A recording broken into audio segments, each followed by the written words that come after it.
on est dans une surenchère guerrière en Ukraine folle de l'Union européenne sous la pression des États-Unis. Et vraiment, j'insiste pour ceux qui nous regardent, qu'ils regardent ce conflit ukrainien avec un peu de recul. Les États-Unis sont en train de tuer l'Europe. Alors moi, ça me révolte, ce président qui dit « je défends l'Europe, l'Europe souveraine ». L'Europe est en train d'être tuée par cette guerre. Souvenez-vous de ce qu'ont fait les Américains en Irak. Ils ont détruit le Moyen-Orient pour 10 ans. Là, ils coupent définitivement le lien entre l'Europe occidentale et la Russie. C'est une folie géopolitique. Ils précipitent la Russie dans les bras de la Chine. Ils précipitent les pays d'Afrique dans les bras de la Chine et de la Russie. Et nous nous retrouvons dépendants économiquement des États-Unis. Qu'est-ce qu'on devrait faire alors, Nicolas Dupont-Aignan, On doit revenir à un compromis, j'ose le dire, avec la Russie.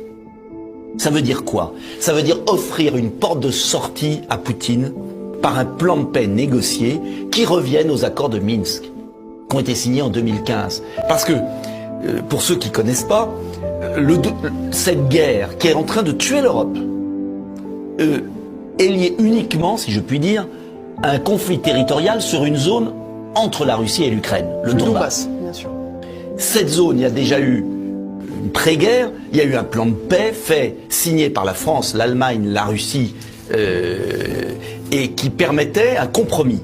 Le Donbass recevait une autonomie, voilà, permettant aux Russes d'être contents d'avoir une zone tampon. L'Ukraine n'a pas respecté cet accord. Voilà la réalité. Et les Russes ont agressé. Je ne nie pas l'agression russe. Je ne suis pas un avocat de Poutine.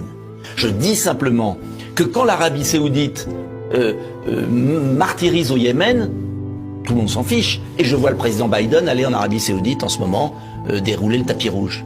Donc ce que je veux dire, c'est qu'il y a 2 poids 2 mesures. Et je considère que l'intérêt supérieur de la France et de l'Europe exige un compromis avec la Russie. Je sais que c'est pas populaire de le dire, je sais qu'on va me dire horrible, etc. Mais non, parce que ce territoire est entre l'Ukraine et la Russie et il faudra bien un plan de paix. Ou alors, on considère que l'Europe est ruinée, on supprime l'alimentation définitive en gaz, c'est une folie. Parce que ce gaz russe est là, il est pas cher, il est bon pour l'Europe. Et on va pousser la Russie vers la Chine et on va arriver à un petit réduit occidental, l'Europe occidentale, les États-Unis, avec un grand danger pour l'avenir du monde.